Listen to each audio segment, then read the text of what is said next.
अस्सलाम वालेकुम, मैं हूं इजाज शरीफ और आप देख रहे हैं क्यू न्यूज। अब आप देखें कि हम लोग इलेक्शन में धांधली धांधली की बात करते हैं। तो पिछले दिनों आप लोगों ने सुना भी होगा कि धांधली जो होती है वो एक किस्म की नहीं होती है, कई किस्मों की होती है। एक तो ये होता है कि जी पोलिंग जो सा स्टेशन होता है उसमें जाके ठप्पे पे ठक्कर लग रहा है, जो उस सब के सामने होता है। धांधली कह लें, धांधला कह लें, डकैती, या वो उसको यानी कि ये कह लें कि जोर जमाई कह लें।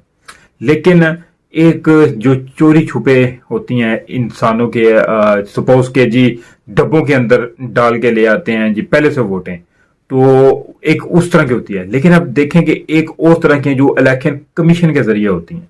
इलेक्शन कमीशन के जरिए इस तरह के, जिस तरह के हर बंदा जो वोट डालने वाला जाता है वो हर बंदा इतना पढ़ा लिखा तो होता नहीं है, उसको इतना मालूम नहीं होता कि इमरान खान जहां पे थोड़ा बहुत नजर आता है या बल्ला बल्ले की शक्ल से अगर विकेट भी लगी होगी तो वो विकेट पे लगाएगा।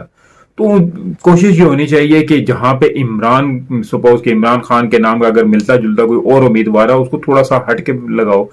अगर उसके साथ कोई हॉकी का निशान है थोड़ा सा हटके लगाओ।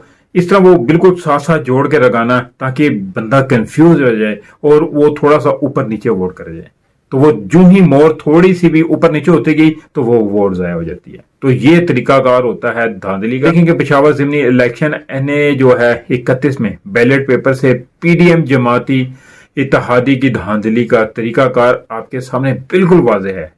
उम्मीदवार बराए ने 31 में जो है वो चेयरमैन इमरान खान के मुकाबिल फर्जी उम्मीदवार खड़ा कर दिया। उन लोगों ने वोटर का वोट चेयरमैन इमरान खान के बजाय फर्जी उम्मीदवार को जाए और वोट जाया हो जाए। याद रहे ये पहली बार नहीं हो रहा, बल्कि ओपोजिशन की तरफ से बार बार बार इस तरह के हथकंडे इस्तेमाल किए जाते हैं। लेकिन अब हमारा मुल्क डिफॉल्ट होने पे है। हमारा मुल्क इस वक्त बिल्कुल ये कह लें कि वो सुई की नोक पे खड़ा हुआ है। तो फिर भी इन लोगों को सीटों की पड़ी है। ये तो होना चाहिए कि जहां तक मेरा ख्याल है कि इन लोगों को ऐलान कर देना चाहिए कि ठीक है भाई, हमसे ये मुल्क नहीं संभालने हो रहा, तो आप आओ आगे संभालो, देखो क्या करते हो, अगली पॉलिसीज लो, उनसे बातचीत करो। इस तरह की कोई बात नहीं है। बस सिर्फ एक यह है कि जिद लगे हुए हैं, जाता भाड़ में जाए, लेकिन हमारी जिद पूरी होनी चाहिए।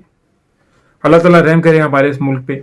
तो इसके साथ ही मुझे इजाजत दीजिए, मिलते हैं अगले व्लॉग में। तब तक के लिए अपना ख्याल रखिएगा। काइंडली जिस दोस्त ने अभी तक मेरा चैनल सब्सक्राइब नहीं किया तो चैनल को सब्सक्राइब जरूर कर लें और बेल आइकन का बटन भी जरूर दबा दें ताकि मेरी हर नई आने वाली वीडियो का नोटिफिकेशन आपको मिल सके।